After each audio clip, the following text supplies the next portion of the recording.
Hello and welcome to your own social science class. आज हम करने जा रहे हैं डिस्कशन चैप्टर नंबर 4 के क्वेश्चन से शुरू, फिर हम करेंगे इसके extra question discuss.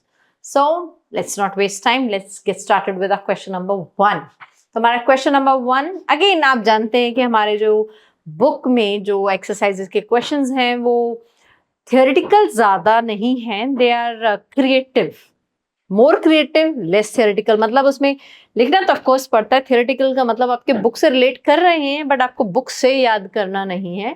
It is about using your imagination, creativity. As an हम ये क्वेश्चन देख रहे हैं, as a project write the history of your family. अपने फैमिली का हिस्ट्री लिखिए। And when you are writing the history, so whatever information is with you since beginning. अब ऐसा तो नहीं मैं कह रही कि सिंस डे 1, जब से आपका डायनेस्टी शुरू हुआ, या ग्रेट ग्रेट ग्रेट ग्रेट जितने भी ग्रेट लगा दीजिए, तब से शुरू करना है। कहने का मतलब we do know about history, but how, from some resources, and resources also that to provide the information about whatsoever era। कहने का मतलब हमें हिस्ट्री के बारे में पता कैसे चलता है? सोर्सेज से पता चलता है, और सोर्सेज से हमें जितना भी पता चलता है हम उसी के बेस पे एक इंफॉर्मेशन क्रिएट करते हैं। सो लाइकवाइज अब आपको अपने रिकॉर्ड्स नहीं ढूंढने जाना है कहीं पे गवर्नमेंट के पास। गवर्नमेंट के जितने भी सिस्टम में आपका डेटा जो सिक्योर्ड है आपके फैमिली हिस्ट्री का, जो भी आपके ग्रेट ग्रेट ग्रैंड पेरेंट्स थे उनके बारे में आपके ग्रैंड पेरेंट्स को तो पता है, उनसे फिर आपके पापा को पता है। So whatever information is there with you. हाँ, if you belong to any village, आप अपने गांव जाइए तो उनसे आपको थोड़ा और ज्यादा डिटेल सुनने को मिल जाएगा, जानने को मिल जाएगा। So that is how you have to do this question, not on any digging basis. जैसे कि हिस्ट्री में आर्कियोलॉजिस्ट डिग करके सच्चाई निकालते हैं, हमें वैसा सच्चाई नहीं निकालना है। So whatever information is with अस, हम फोटोग्राफ से इंफॉर्मेशन निकाल सकते हैं, हाउ वॉज देयर अपीयरेंस। आप अपना फैमिली हिस्ट्री किसी से वर्बली जान सकते हैं कि उनका नाम ये था, he was born in this year, he was born in that place, she was born in this place, or whatsoever information. Okay, so as a project write the history of your family, or then using sources of history at your disposal। sources of history जो भी आपके पास है, dispose करना नहीं भाई, जितने भी information आपके पास है हिस्टोरिकल सोर्सेज, उससे अपने फैमिली का हिस्ट्री जानिए and ask your teacher to guide you. So I am your teacher, I am guiding you. कि भाई आपको फोटो एल्बम से पता चल सकता है, गांव के लोगों से पता चलता है, कुछ स्टोरीज चल रही हो रही हैं आपकी फैमिली में, कोई ब्रेव भी तो हो सकता है, किसी ने कुछ महान अचीव किया हो सकता है। सो लाइकवाइज, तो जैसा कि मैं हमेशा आपको एक सपोर्ट सिस्टम देती हूँ to write your answer, so here is that. So we live in a small village, again I have assume कि मैं गांव से हूँ, कॉल्ड रोशनपुरा, जो कि एक यूपी का गांव है। तो आप ऑथेंटिकली जहाँ के भी हैं वहाँ का नाम लिख सकते हैं। You do belong from a village, from the city itself, और you belong from any town, Rajasthan, Karnataka, Uttar Pradesh, from wherever region you belong to. Through the gram panchayat, तो ग्राम पंचायत, गांव की ग्राम पंचायत के पास सारा डेटा होता है। So I have collected from there, we came to know various historical facts about the village. तो पहले हमें गांव के बारे में कुछ हिस्टोरिकल फैक्ट्स पता चले। द विलेज इंसेस्टर्स, फिर इंसेस्टर्स जो होते हैं द पूर्वज, द ग्रेट ग्रैंड पेरेंट्स। तो the village ancestors first move, तो वहां से हमें क्या पता चला कि हमारे जो एंसेस्टर्स थे, our forefathers, they have moved in around, कि हमारे जो गांव है रोशनपुरा, यहाँ पे आए थे 1500 ईयर्स बैक, 1500 साल पहले, around 500 anno domini, that is AD। तो this is the information that I have extracted. Then moreover, अब आपके पेरेंट की, ग्रैंड पेरेंट की बात हो सकती है। So my paternal great grandfather, paternal मतलब we are talking about the grandfather from your father's side। There are two grandparents, one from your mother's side, one from your father's side। तो हम यहाँ father side की बात करें, paternal। अगर mother side की बात होती तो maternal आ जाता। So my paternal great grandfather, उनका नाम था अमर सिंह। तो ये भी हिस्ट्री है भाई, आपके ग्रेट ग्रैंडफादर की बात हो रही है यहाँ पे मेरे in the terms। So he was a farmer, he was born in 1910 in this village Roshanpura only। I got this information from family stories and old photograph and of course ग्राम पंचायत, क्योंकि government हमारे history मतलब subject history नहीं, हमारे family history भी government के पास available है, हमारे नाम से नहीं। Of course with the help of through names and documents we can ask the information and it can be easily provided to us. तो मैं ये नहीं कह रही कि आप ग्राम पंचायत जाएं, आप कहीं और जाएं. So whatever information can be available to you through simple resources, as in talking to your village people, talking to your parents, likewise. ठीक है. So ये था हमारा क्वेश्चन नंबर 1. चलते हैं क्वेश्चन नंबर 2 की तरफ. Can we compare historians and detectives? इसका आंसर लिखना है भाई अपनी कॉपी में. Historians, those who study about history, they do write about history. Detective, उसको आप कोई भी एक केस दे दीजिए in the terms of they have to dig out the truth. And ज्यादातर हम जानते हैं ये मर्डर मिस्ट्री सॉल्व करते हैं डिटेक्टिव्स, या कोई एक सीरियस कोई थेफ्ट हुआ है, कोई बड़ी चोरी हुई है, उसको सॉल्व कर सकते हैं. तो कहने का मतलब ये तो 2 एग्जांपल्स थे. So detectives are of such a kind जो तहकीकात, they do invest a lot. तो historians they do invest with the sources of history itself, but detectives को अपने सोर्सेज को ढूंढने पड़ते हैं. So this is the basic difference. तो इस डिफरेंस को आपको अपनी कॉपी में लिखना है. बट डिफरेंस के साथ साथ हमें क्या लिखना है, हमें रीजंस भी लिख देने हैं कि भाई हिस्टोरियन एंड डिटेक्टिव अलग अलग क्यों है. The one reason I have just given you now, क्या कि भाई हिस्टोरियंस के पास कुछ रिसोर्सेज होते हैं, they are from the past as known as history of sources के resources of history. But detectives के पास कोई ऐसे सोर्सेज नहीं होते, उनको तो डिग आउट करना पड़ता है सोर्सेज को. सोर्सेज की हेल्प से फिर वो पता लगाते हैं who has done the crime और who has committed the crime. तो इस तरीके से आपको रीजन भी देना है. So again I have an example कि किस बेसिस पर आप डिटेक्टिव्स और हिस्टोरियंस को डिफरेंशिएट कर सकते हो. फिर इन पॉइंट्स को कंसिडर करके आप एक डिफरेंस का क्वेश्चन बना सकते हो. भाई जैसे कि मैंने आपको MCQs तो नहीं, मैंने आपको match the following particularly solve करना सिखाया है. So similarly whenever comes the question of writing a differentiation, so always make this kind of table. One side जैसे यहाँ पे हमें हिस्टोरियंस को लिखना है, यहाँ पे हमें डिटेक्टिव्स को लिखना है. सो likewise you should do the differentiation question. और यहाँ पे हमारा पॉइंट 1 है तो पॉइंट 1 के आगे पॉइंट 1 ही आएगा. आप अगर ऐसा नहीं है कि पॉइंट 1 2 लाइन में खत्म है एक पार्ट का और दूसरे का 3 में खत्म है, तो आप हिस्ट्री का सेकेंड पॉइंट थर्ड के आगे शुरू कर दोगे. No, you have to leave a line. इसको रूल्स कह लो, आंसर लिखने के, आंसर राइटिंग का पैटर्न कह लो, जो आपका मन करता है कह लो, बट करना आपको ऐसे ही पड़ेगा. ये एक पर्टिकुलर तरीके होते हैं आंसर करने के, जिससे कि आपका एग्जामिनर, आपका टीचर इंप्रेस हो जाएगा. I promise that. ओके, मैं आपको कुछ पॉइंट्स देने वाली थी जिससे कि आप हिस्टोरियंस एंड डिटेक्टिव्स को जो डिफरेंस हम डिस्कस कर रहे थे उसके डिफरेंस को आप रीजंस के साथ समझा सके. So yes, historians can be compared to detectives. Several reasons, including their investigative approach. इनकी शक करने की होती है, इनकी फाइंड आउट करने की होती है. तो find out not on the basis of doubting someone, just to find out as we are anxious to know about a thing, कि हम किसी चीज के बारे में जानना चाहते हैं. जानने के लिए हमें किसी पर डाउट करने की जरूरत नहीं है, हमें हेल्प लेने की जरूरत है. Then their way of analyzing evidence. Analyzing evidence, they do seek the help from the science itself, scientific tools, equipment से ये अपने हिस्ट्री के जो भी इनके रिसोर्सेज होते हैं उनकी टाइमलाइन पता करते हैं कि कितने साल पुराना है, पेपर है, कोई पत्थर का टुकड़ा है, व्हाटसोएवर. एंड डिटेक्टिव साइंटिफिक हो सकता है but more it basis on their mindset. फिर है the way they construct narratives. Historian ने रिसोर्सेज के बेस पर अपना नैरेटिव मतलब कहानी या जो भी है बात बतानी है, उसको बोलते हैं नैरेटिव.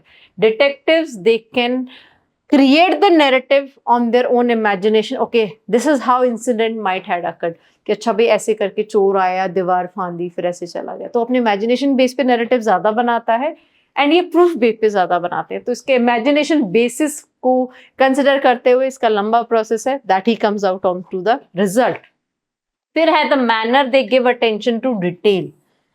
हर एक डिटेल को बारीकी से देखना ज्यादा डिटेक्टिव का काम है, क्योंकि शक कर रहा है भाई, इसको प्रूफ करना है. इनको प्रूफ तो नहीं करना exactly, but they want to share the truth with us. तो ट्रूथ हमेशा प्रूफ पर बेस होती है.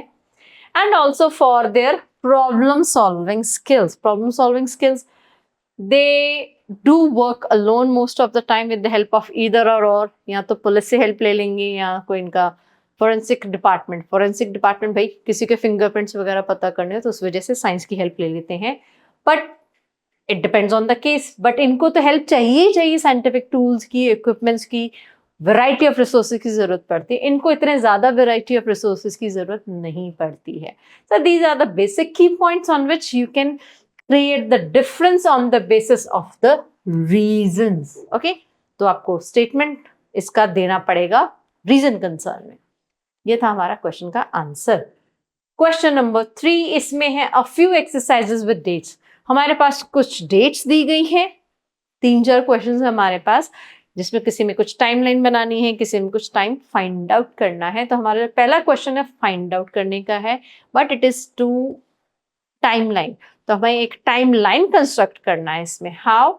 सो place these dates chronological order, एक के बाद एक, first, second, third how's incidents had occurred.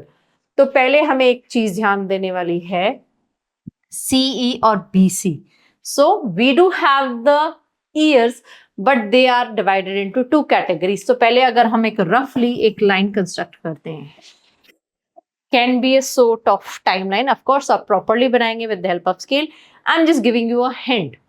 तो can consider a single point. Okay, it should not be there. Wait a minute. Let me draw it once again. एक हमने centre point लिया, ठीक है, जहां से कि CE और BC होता है। भाई मेरा CE इधर वाला C नहीं आएगा, of course CE is the common era on this side, okay, till here, ठीक है, and this side it is BCE before common era. समझना आसान हुआ। सो इसको मिडिल पॉइंट कंसिडर करें, that is our first century, not the zero. History आपको बताई हुई है कि जीरो क्यों नहीं लेते हैं। सो पहले हम इसमें से फिगर आउट करने हैं the years carrying CE and BC, तो हम उनको अलग अलग कर लें। सो हम CE को अंडरलाइन कर रहे हैं, BC को अपर साइड से मार्क कर रहे हैं, then CE, BCE, BCE, CE and CE. Now we do have 1 BCE, 2 BCE and 3 BCE. Similarly, we do have 4 CE, that is before common era and common era. तो हमारे पास जो before common era के 3 dates हैं, 323 BCE, 100 BCE, 1900 BCE। पहले कौन सा आएगा? First year के close, it will come as 100 BC। मैं नहीं लिख रही क्योंकि हमने ऊपर मेंशन कर दिया, you can mention it at bottom part also. फिर लेंगे हम 323, सो जैसे इतना डिस्टेंस हमने 100 का लिया, so we can place at a bit distance 323। फिर हम इसको टाइमलाइन को और एक्सटेंडेड करके हम 1900 कर सकते हैं।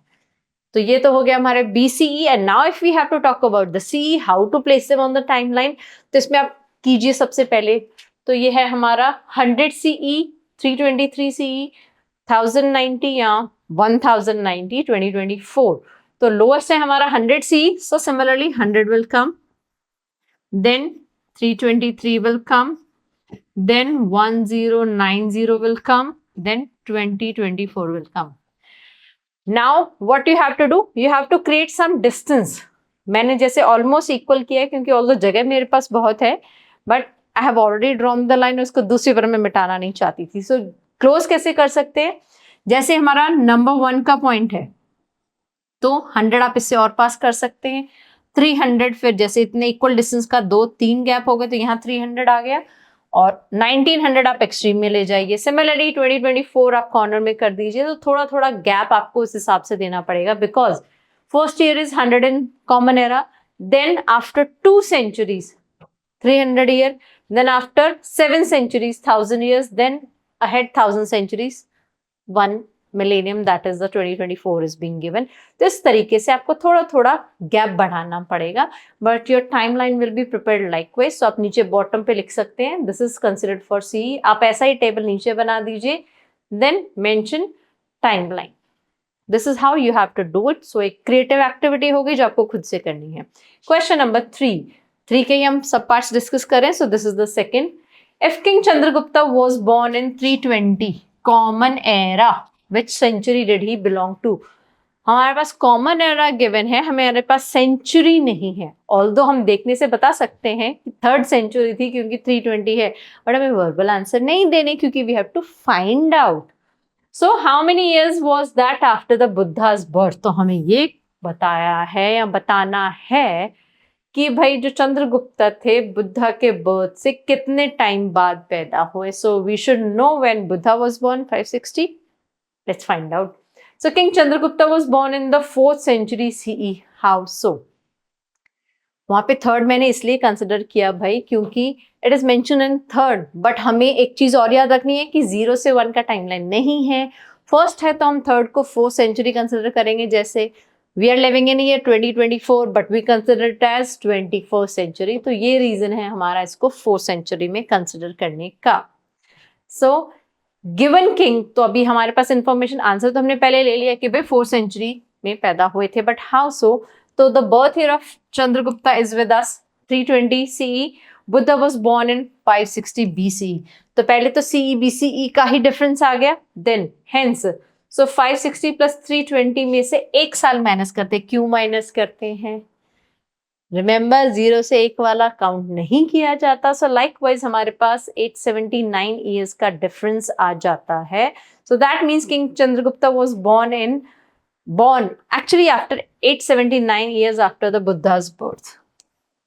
तो हमारे पास सेंचुरी आ गई है कि he belonged to which century? 4th century, but कितने साल बाद पैदा हुए थे? सो 879 ईयर्स के बाद पैदा हुए थे। Simple equation, I hope you can do that easily. Next is okay, हाँ भाई यहाँ पे टाइमलाइन का भी एग्जाम्पल दिया मैंने आपको, टाइमलाइन बनाई है ना। सो लाइकवाइज आप ये बुक से ही एक ली गई है timeline, so you can pay attention कि ये BCE बिफोर क्राइस्ट एरा चल रहा है, जिसको बिफोर कॉमन एरा बाद में कहा गया, एंड ये आगे के हमारे कॉमन एरा वाले शुरू हो जाते हैं।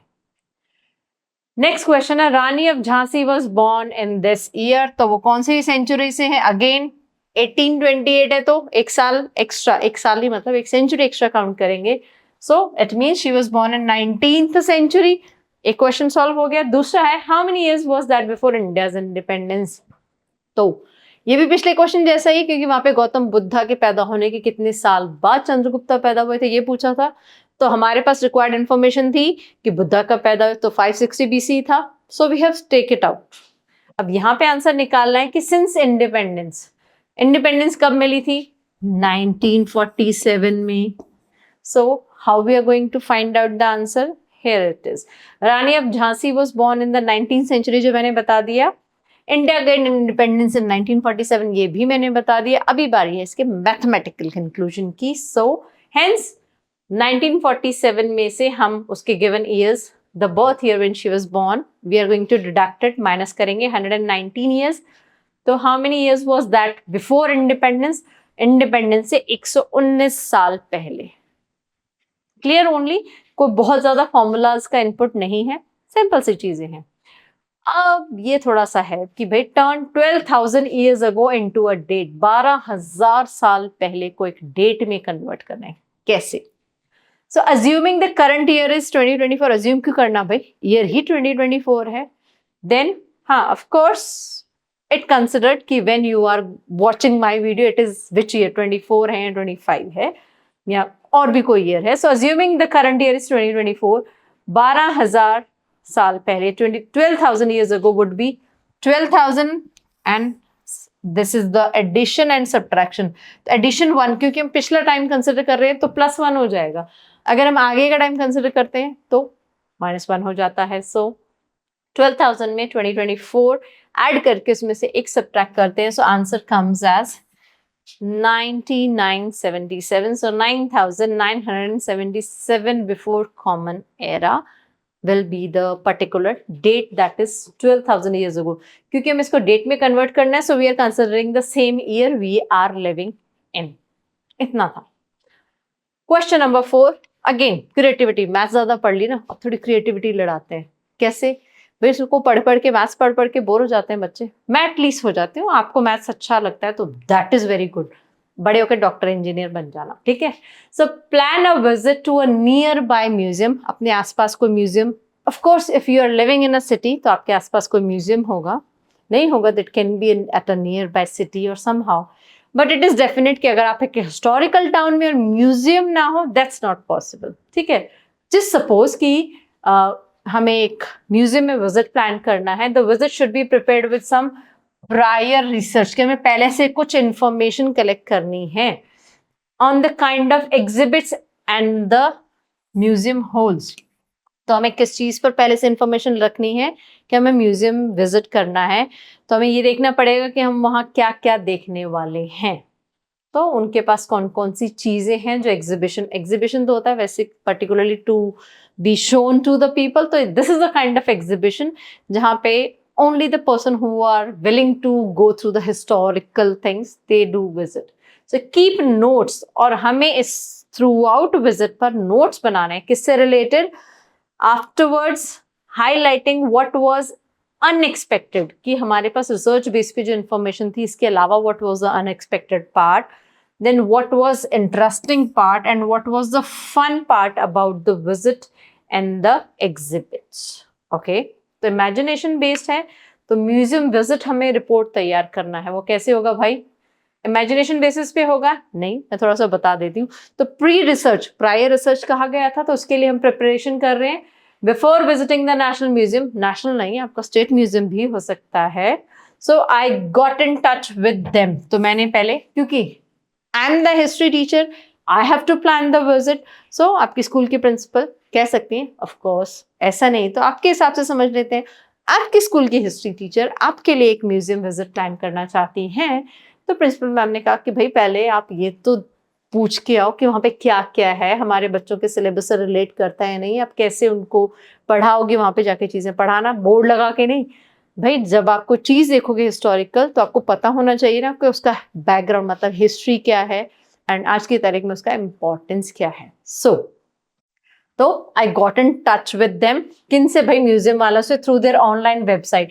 तो मैंने ऑनलाइन उनसे मेल के थ्रू कांटेक्ट किया and found that it houses artifacts. वहां पे बहुत सारी ऐसी चीजें हैं जो क्या है, फ्रॉम एंशिएंट इंडिया से रखी गई हैं। It can be anything remains, और रिमेन्स मतलब जो पीछे रह जाता है, रिमेन्स में हमारे पास चीजें रह जाती हैं, the clothes of the kings, the weapons they have used for war, the the cooking utensil जिसमें वो खाना बनाते थे, not the raja one, of course उनके जो सर्वेंट्स उनके लिए बनाते थे। So the exhibit featured artefacts such as terracotta figurines, pottery, seal, jewellery. तो ये सारा कुछ वहां पे डिस्प्ले पर है। फिर ड्यूरिंग द विजिट कि भाई आपको अनएक्सपेक्टेड क्या मिला, इंटरेस्टिंग क्या लगा। So I was keeping and maintaining the notes on the different section, कि ये कपड़ों का सेक्शन, ये बर्तनों का सेक्शन, ये वेपन्स का सेक्शन होता है, specially focusing on the Harappan gallery, Maurya and Gupta era artifacts, क्योंकि इनके टाइम पीरियड की कुछ कुछ चीजें थी यहाँ पे। तो इसी तरीके से मैंने रिपोर्ट बनाई। फाइनली फन पार्ट क्या था या हमने उससे क्या सीखा। सो रिपोर्ट आप लंबी चौड़ी लिखना चाहें लंबी चौड़ी लिख सकते हैं, छोटी लिखना चाहें छोटी लिख सकते हैं, entirely depends on to you. अब है बारी हमारे लास्ट क्वेश्चन को डिस्कस करने की। अब आप अपने स्कूल में किसको बुला रहे हो, आर्कियोलॉजिस्ट को। Who are the archaeologist from the chapter itself, भाई who are archaeologist, the one who studies about the past with the help of the remains of the भाई plants, animals and humans, जिसमें कि animal के tooth हो सकते हैं, plants, जो अब ये सारी चीजें में मिलेंगी कहाँ, फॉसिल्स। तो पर्टिकुलरली ये फॉसिल्स को स्टडी करते हैं, उनको हमें अपने स्कूल में बुलाना है and we have to ask them to speak on the history of your region and why it's important to know it. तो आप ऐसे हिस्टोरियन को, नॉट हिस्टोरियन, आर्कियोलॉजिस्ट को बुलाइए जो आपके रीजन के बारे में आपको और ज्यादा हिस्टोरिकल इंफॉर्मेशन प्रोवाइड कराए। तो पहले भाई डिग आउट करो हु आर द आर्कियोलॉजिस्ट। उससे पहले आपको ये पता करना पड़ेगा कि आपका हिस्टोरिकल बैकग्राउंड क्या है जगह का, wherever you are staying, whether in a city, village or anywhere else. So that was all about our today's class. See you soon with the extra question discussion. Till then, take care. Bye bye.